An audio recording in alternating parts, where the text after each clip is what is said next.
Bienvenidos a Muy Masculino. ¿Cómo están todos ustedes? Me supongo que muy, pero muy bien. Como siempre, con datos curiosos, temas raros, temas de interés, que me encanta llevarle a todos ustedes los televidentes. El vidrio. Ustedes sabían que el vidrio realmente se viene a inventar por allá por el año 1100 después de Cristo.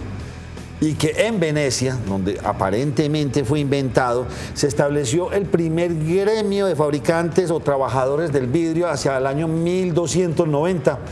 Hombre, pensaría uno que era de mucho más antigüedad, pero realmente los datos dicen otra cosa.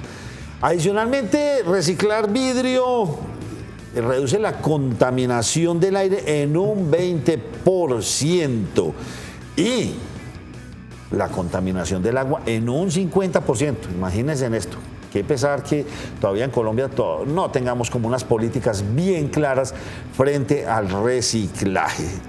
Óigame, en Estados Unidos solamente se recicla el 27% del vidrio. Bueno, entonces si por aquí llueve, por allá no escampa, porque debería ser una cantidad mucho mayor.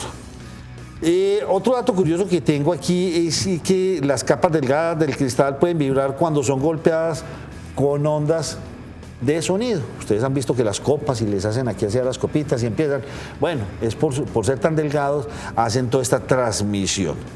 ¿Sabían ustedes que existe un ácido? El ácido fluorhídrico,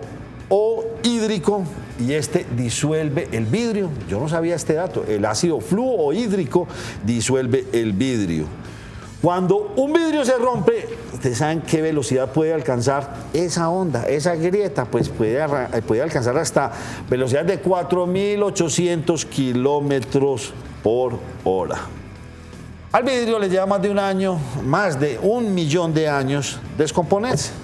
Hay cosas y datos curiosos que ustedes deben tener en la cabeza. A reciclar, señores, hay que reciclar el vidrio porque con esto le estamos ayudando al medio ambiente. José Luis Montoya, bienvenido a Muy Masculino, ¿cómo me le va? Muy bien, Nacho, ¿y usted cómo está? Bien, hombre, usted me trae aquí una cantidad de unas cosas tan creativas, pero lo primero que yo quisiera que usted me contara, ¿cuál es la diferencia entre un vidrio común y corriente y el famoso vidrio templado? Claro, el caso, digamos, del vidrio templado es un proceso térmico, un proceso, digamos, donde el vidrio normal se pasa por cierta temperatura y sufre un enfriamiento abrupto, un enfriamiento momentáneo. Por eso es, digamos, que las partículas del vidrio toman una estructura interna diferente, un poco, digamos, más desordenadas, por llamarlo así, pero eso a su vez le confiere que el vidrio tenga mejores propiedades mecánicas, tanto térmicas como frente a impactos o quiebres. Cuando me habla de propiedades mecánicas, ¿qué quiere decir con eso? Claro, que por ejemplo, digamos, frente al impacto soporta mucho más energía. Por ejemplo, digamos... O sea, se puede golpear un poquitico más fuerte que el otro. Claro que sí, soporta mucha más energía.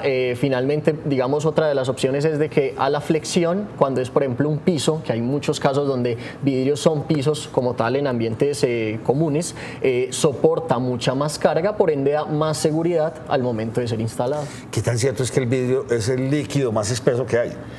Sí, es un líquido que fluye, pero tiene una viscosidad muy alta. Demasiado. Sí, es muy espeso, es como una masa, un gel que al momento de estar en ese estado tiene una fluidez muy Óyeme, lenta. esto lo descubrieron en Europa hace muchos años porque había unas vidrieras grandísimas y cuando fueron a ver las vidrieras estaban con barriguita abajo. Claro, el mismo peso las iba bajando y les iba convirtiendo en eso. Entonces el vidrio templado es un proceso de enfriamiento súper rápido. Sí, es primero de calentamiento y se calienta. Exacto, y posteriormente se enfría muy velozmente para que el vidrio tome una estructura interna diferente y eso le confiere esas propiedades. ¿Cuál es la diferencia entre la ruptura o el rompimiento del uno y del otro? Perfecto. Cuando un vidrio, digamos, tradicional, por llamarlo así, se quiebra, quedan partículas muy grandes, ¿sí? Que inclusive pueden ser peligrosas por el filo. Peligrosísimas. Peligrosísimas, sí. Así es. Entonces, cuando se quiebra un vidrio sin templar, se quiebra en trozos grandes. Exactamente, y con un filo, digamos, muy considerable. Sí. En el caso de un vidrio templado, al momento de tener un quiebre, quedan partículas mucho más pequeñas, ¿sí? Entonces, digamos, el peligro frente a un accidente es mucho menor porque, claro, una partícula más pequeña puede incidir menos en la piel, en las personas que estén cerca a ese accidente. Entonces, por eso es que en algunos casos se llama vidrio vidrio de seguridad. Sí, uno ve que muchas veces se rompe y queda como arrocitos, queda así partidito y cae todo al suelo. Exactamente. ¿Qué tan cierto es que el vidrio templado no se puede cortar o modificar? Sí, es totalmente cierto. El vidrio... el virgen, o ¿cómo le dicen ustedes? El crudo. El crudo, el vidrio crudo, que es el normal que utilizamos, y le pasa el aparatico y lo corta. Así es. Que son unos magos. Exacto. Pero el otro, ¿por qué no? Sí, digamos ya cuando el vidrio adquiere esa estructura interna, digamos luego del templado como tal, digamos hay unas propiedades que ya les confiere al vidrio como tal, y es de que al momento de intentar hacer un corte, una perforación, algún proceso de maquinado, el vidrio, digamos, internamente ya, podemos decirlo, está conectado entre sí. Entonces, al momento de hacer una afectación en el vidrio, interfiere en todo el vidrio como tal, y ahora que mencionabas las velocidades como tal que pueden darse dentro de la estructura, afectan a toda la pieza. Entonces, por eso es de que se habla de que al momento de hacer maquinados en un vidrio templado hay que hacerlos antes del temple. O sea, si yo tengo mi mesita y quiero ponerle un vidrio, la tengo que mandar a hacer a la medida. Exactamente. Y entonces yo voy donde esta persona que tiene una fábrica de vidrios o cualquiera de estas empresas, entonces ellos ¿qué hacen? Cogen el pedacito de vidrio crudo, lo llevan a un horno, lo calientan y mismo lo enfrían, y con eso lo templaron ya con la medida. Sí, así es.